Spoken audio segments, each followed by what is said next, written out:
These guys survived the David Kahn era of Timberwolves basketball and live to tell about it. It's Flagrant Howls. Hello and welcome to your favorite Timberwolves lifestyle podcast. It's Phil Mackey, the sports dad, Judd Zulgad.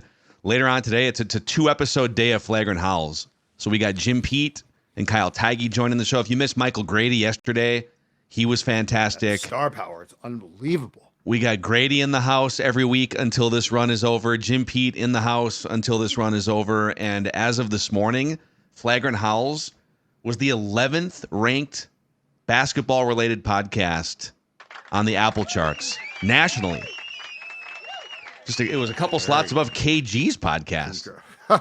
Well, you know what that means? That you guys should combine forces, and KG should come on Flagrant. Yeah, Dane Moore was 10th, so there's a lot of Timberwolves representation in the basketball podcast universe here. So thank you guys for supporting this thing. Judd, we're going to be credentialed members of the esteemed media at Games 3 and 4, and we will be streaming the live Flagrant Howls post-game shows from the arena right after Games 3 and 4 are over. We'll see if they need anything more than a Game 4. But let's talk. We just want to pop in, do 20, 25 minutes here. Just say hi, Timberwolves fans. This is the most exciting week in 20 years, maybe ever. So we just wanted to talk about a couple things here quick. The news that came down yesterday, Rudy Gobert, Defensive Player of the Year in the NBA for the 4th time in his career. 31 years old. I want to blow your mind for a second here, Judd. All right. Because I think Rudy Gobert is the least respected great player of this era, of like the last 10 or 15 years. Because the things that he does aren't as aesthetically pleasing as maybe like when you watch Joel Embiid play. It's this beautiful. You know what, though? He's not even aesthetically pleasing. Flops around and gets fouls called every time. And he's constantly hurt. He can shoot and stuff. But yeah, that's a he's bad a example. good player, but he's hurt all the time. But like some of the other top players that you see are aesthetically pleasing players, right? You watch like the wing players and the guards and stuff. And I hear you. Like the things that Gobert is great at are the grimy, greasy things, rebounding, setting screens, blocking shots, altering shots. A lot of the things that he does don't even show up in a box score. But I just found this here. So this is Rudy's 11th season in the league. It took him a few years to really, like his 4th year is when he really started to break out as this nails defensive player. But if you look at the last 8 years in the NBA, Rudy Gobert is 4th in total win shares, behind only Nikola Jokic, Giannis, and James Harden, who's been an excellent regular season player for the chunk of those 8 years. Not as much the last couple of years, but like there was a period where he was this insane offensive player in the regular season, and then he would fail. Gobert is just ahead of Jimmy Butler, Damian Lillard, Anthony Davis, LeBron James, Karl-Anthony Towns, DeMar DeRozan, Chris Paul, Steph Curry in terms of regular season win shares over the last 8 years. But nobody talks about it. Like we always say, he's a good defensive player, but you know, he gets played off the court. It's like, well, you're watching what happens when he has a great supporting cast and he is the center of the defensive culture. I guess what I'm saying is he deserves way more respect this year and the last 8 years than he has gotten from the NBA fans and media. Well, I would say this. To get that respect, he's on the right track right now. I think it's the playoffs. I'm sorry. But in you know, hockey and basketball, and you think about these sports, what is the defining thing? I believe it was Mark Messier, former hockey legend, who said that you make your money in the regular season, you cement your name in the playoffs. And so like Gobert, those Jazz teams, and it might not have been his fault. I mean, we can certainly debate that, but at the end of the day, it doesn't matter. If you don't cement yourself as a guy that can make playoff runs, right? Playoff success. And it might be the team built around you, certainly with the Jazz, was questionable. And so you got to the playoffs, and now that there's sort of a blueprint for how to get you off the floor or make your life extremely difficult. But I think that for a lot of guys, Gobert included, I think that the Wolves right now have an opportunity and are on track for guys to make their names. The respect, and we've talked about this, the respect for, Ant, for Gobert, hell, big time for a guy. We're going to talk about Cat. Think about how monumentally that's going to rise now based on this. And greatness, I think it's very fair that greatness is not defined ever by regular season success. I think that's incredibly fair because you can be a statistically fantastic player. You can be on winning teams, but as you said, James Harden, right? If you get into the playoffs and people are counting on you and you're supposed to play a key role and win championships or go to championships and you fail and you bounce around, I have no problem with you were a good player, but you were not a great player. So I think that what we are looking at is certainly, one, it looks to be on the right track, but two, the potential here for what you just said about Gobert to be flipped on its head for the first time, because one, he is the beneficiary of being with a team that is built the right way, but two, he does what he does extremely well. Yeah, and the teams that they're sort of wrecking here on their path, right? It's the Suns with Hall of Famer, top 10 all-time player Durant, Devin Booker, probably a future Hall of Famer. And as of right now, Jokic is probably one of the top. I'm going to say this number, but I have put zero thought into where he stands all time. But like top 25 player of all time, if he keeps playing like this, like we could have that debate. But all-time great player and a champion. We'll see who comes out of the other side of the bracket. Oklahoma City took a 1-0 lead last night, but Dallas could very well come back in that series. And now you're staring down the barrel of Luka Doncic and Kyrie Irving. And so it's. If you have your success in the postseason to back up your gaudy success in the regular season, that you're right. Like that cements you. One more thing here, just from the regular season this year, because even like during the season, Rudy looks a little better than he did last year, but people still think largely until the playoffs it was an overpay of a trade. Why would you trade all that for a guy that? Okay, let's look at win shares again. I like using win shares, not because it's a perfect metric, but it's better than points per game. And like it's an all-encompassing value metric, all the things that you do to impact a basketball game. So regular season, number 1 this year, Nikola Jokic, not surprising. Shai Gilgeous-Alexander, number 2. Giannis, Sabonis in Sacramento, highly underrated player, really good big man. Luka Doncic, Anthony Davis, Rudy Gobert, 7th. In the entire league in win shares this year. Just ahead of Jalen Brunson, Jason Tatum, DeMar DeRozan, Devin Booker, Jimmy Butler, Tyrese Halliburton, Kawhi Leonard, LeBron James.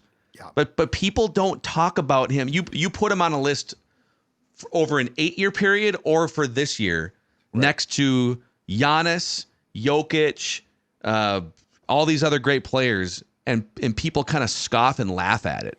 But he is every bit as valuable as some of the best players in the NBA.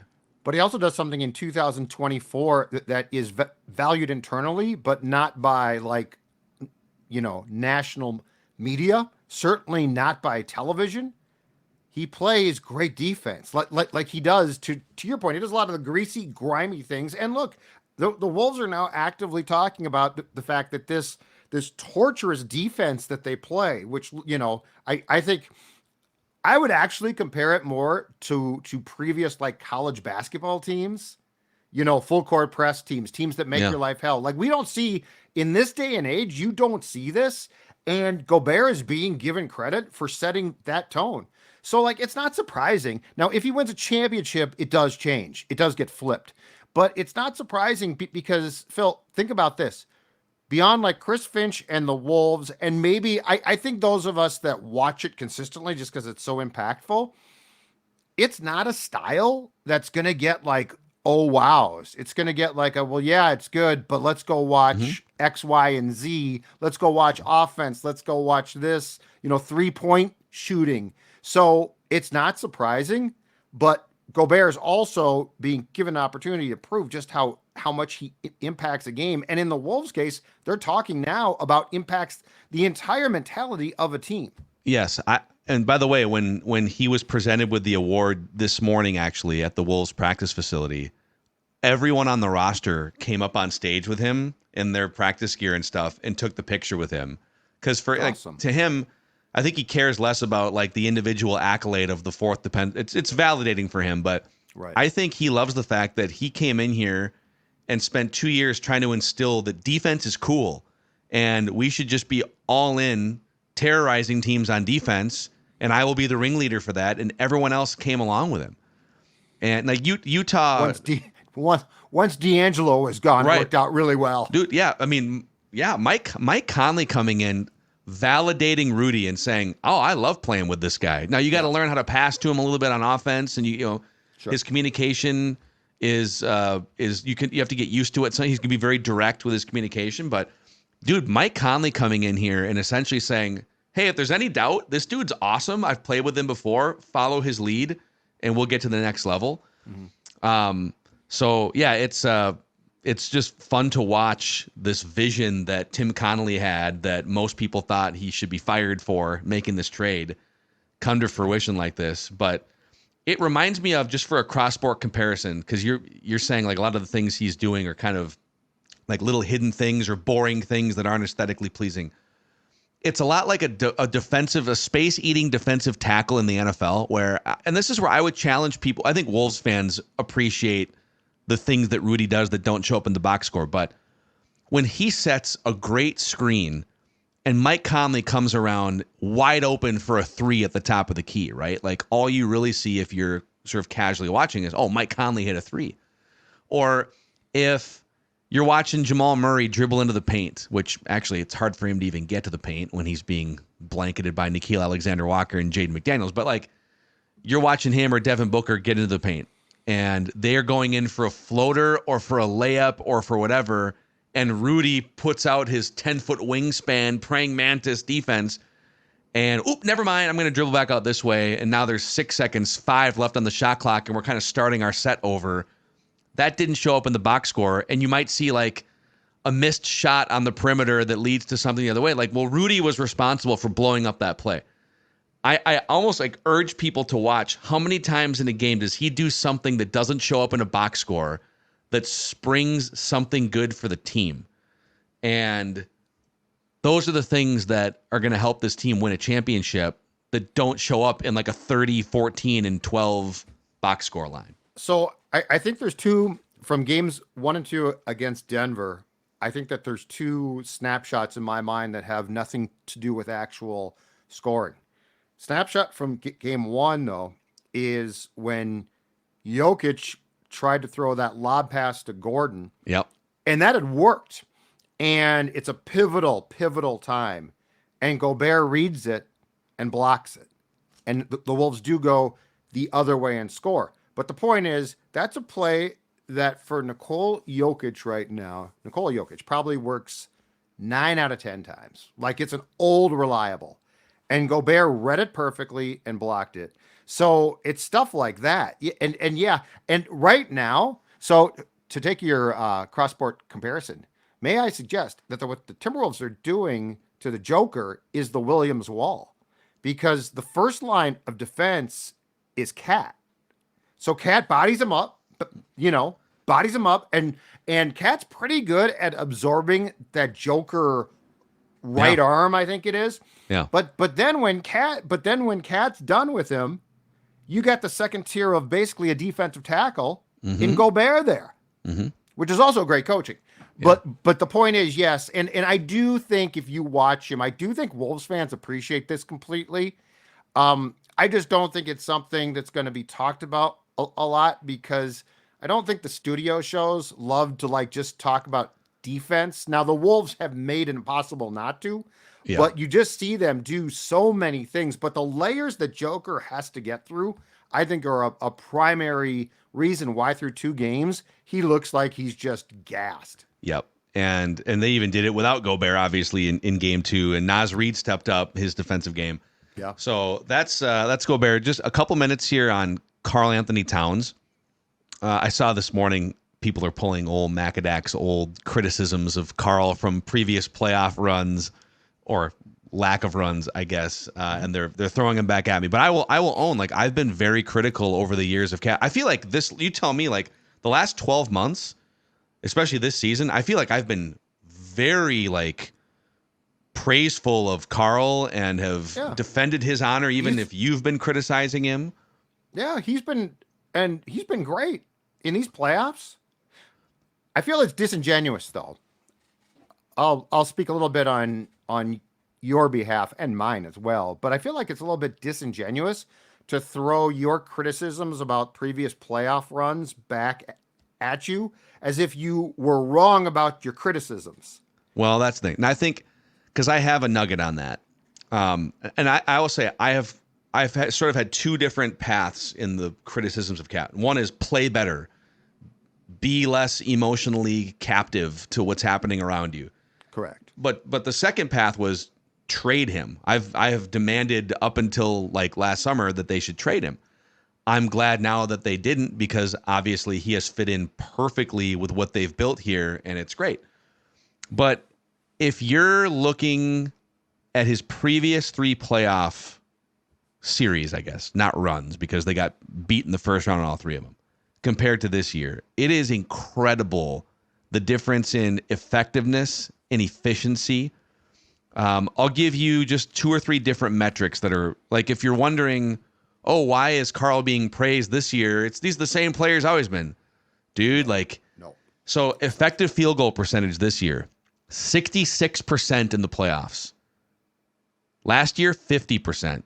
Mm-hmm. You want to look at player efficiency rating. This year, his player efficiency rating is 25. Last year, it was 12. The previous time, it was 17. It was 16. Right. Not his true shooting percentage, 70 this year. It was 55 last year, 64, 54 when he was 22 years old. Mm-hmm. Win shares per 48. Last year, he was a negative value, like he was taking away win shares from the team. This year, one of the highest win shares per 48 of any player in the playoffs so far. So I think like what happens is people do 2 things as sports fans, and like we admit that we're wrong all the time here.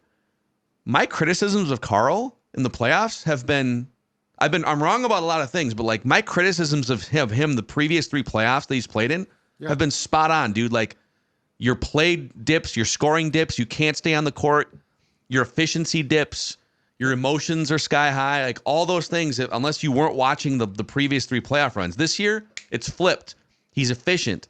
He's much more in tune with his emotions and channeling them in the right way. But people mistake criticism for hate, and they get this tribalistic mentality when it comes to if you're not defending your favorite team's players at every single corner, then you're a bad fan, and you are wrong. And if that player that, by the way, like if that player then starts doing the thing that you were criticizing him for, you need to apologize for criticizing him before. Like, no, he's the one that's changed, and he's the one that's elevated his play, and he deserves a ton of praise for that. But there's a great conversation here if you take a step back about what has happened.